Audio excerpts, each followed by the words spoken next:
Hello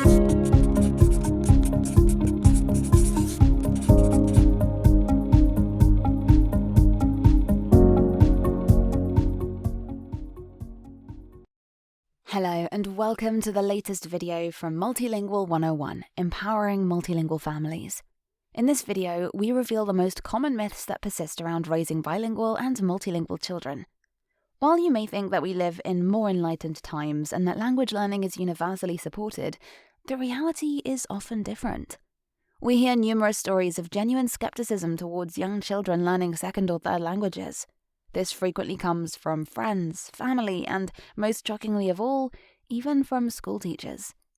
So, on that note, we run down our top 10 multilingual myths with some of the bizarre beliefs why language learning might lead to confusion, damage, and even cause kids to grow a second or third head. Okay, we might have been kidding about the last part, but we have plenty more surprising concerns to reveal. At number 10 is the myth that being bilingual or multilingual is rare and unnatural. Wrong. There are many countries around the world where bilingualism, trilingualism, and more are the norm. Being able to juggle multiple languages has been common throughout human history and remains so today. While some richer nations have a lower rate of multilingualism, that doesn't mean that it's in any way strange or unusual to be fluent in multiple languages.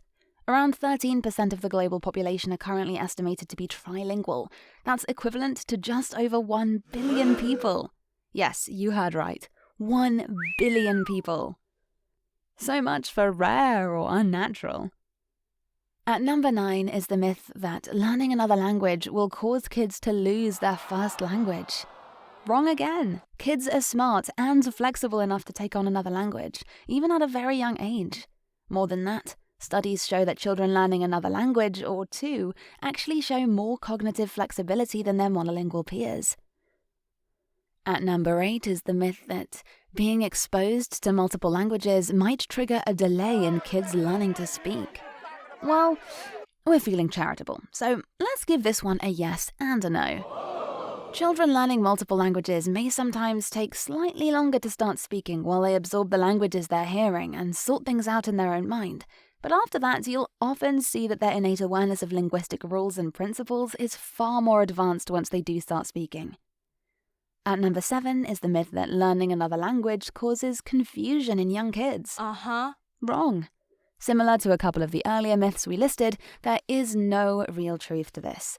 This view persists due to a lack of understanding that learning a language takes time and effort. A child making mistakes in one language may still be making rapid progress towards fluency. Similarly, being more fluent verbally in a second or third language doesn't mean that the same child is slow or confused when their written ability lags slightly behind. If anything, rather than being confused, bilingual or trilingual kids are usually much better at picking up the sounds of a language than monolinguals, so stay patient and watch those kids continue making progress towards fluency.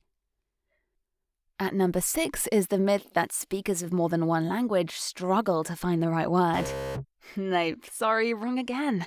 While multilingual kids may occasionally pause while they select the perfect word to express their thoughts, that's far more likely to be caused simply by the fact they have more words to choose from. So if your kid pauses before choosing a particular word, then pause to listen. We bet it'll be worth it. At number 5 is the myth that bilingual or multilingual kids muddle up their languages all the time. Wrong. You will occasionally hear young bilingual and multilingual learners mixing languages, perhaps borrowing a word from one language for a reply in another language. However, this doesn't mean that the kids can't differentiate between the languages or are muddled up. Linguists describe this habit as a form of code switching, and rather than confusion, it actually underlines the resourcefulness of those kids and their enthusiasm to communicate by picking a word from one language to fill a gap in another language. This will be less common as the child's fluency in all their languages grows, but may linger as a deliberate choice when it suits. Most languages borrow words from other languages to fill gaps. Just think of words like zeitgeist, guru, entrepreneur, and even ketchup in English. So why should young speakers be frowned upon for doing the same thing? At number 4 is the myth that encouraging kids to learn other languages is unpatriotic. Wrong. Let's be clear, this one is just plain silly, but still persists. A country's sense of identity would have to be very fragile indeed for it to be threatened by anyone choosing to learn a second or third language. If countries around the world are becoming increasingly multinational, multicultural, and multilingual, then linguistic diversity isn't something to be threatened by. It's something to be embraced. If anything, learning a second language may increase a child's linguistic sophistication and enrich their understanding of their first language. At number 3 is the myth that kids with other languages have difficulty learning English. This is another strange one, but still prevails in many English-speaking countries. There is nothing unique about English that causes early exposure to other languages during infancy to threaten a child's understanding of English. If Swiss children can grow up with French, Italian, and Swiss German, and still in many cases have time to develop a strong grasp of English as well, then there is no reason to worry that a child's native English ability will be damaged by learning another language. At number 2 is the myth that a child will only pick up a language if both parents speak it. Wrong. First of all, let's recognize that not every child will have 2 parents at home anyway, and that definitions of what constitutes a family are flexible and malleable. However, the confusion here seems to be that children will be disadvantaged if only one parent is proficient in a second language that a child is being exposed to. That isn't really the case, and even with the popular one-parent, one-language learning method, it doesn't present serious problems if only one parent is bilingual. There are many ways to expose kids to second or even third languages, ranging from multilingual friends and relatives through to foreign vacations or even restaurant visits, so just get creative. And finally, number 1 is the myth that learning a second or third language puts an unfair burden on kids.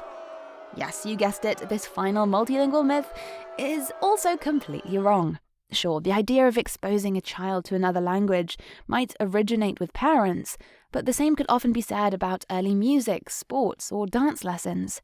Kids are hungry for knowledge and motivated whenever they sense the value and usefulness of learning a new skill, whether that's playing soccer, learning to paint, or picking up another language.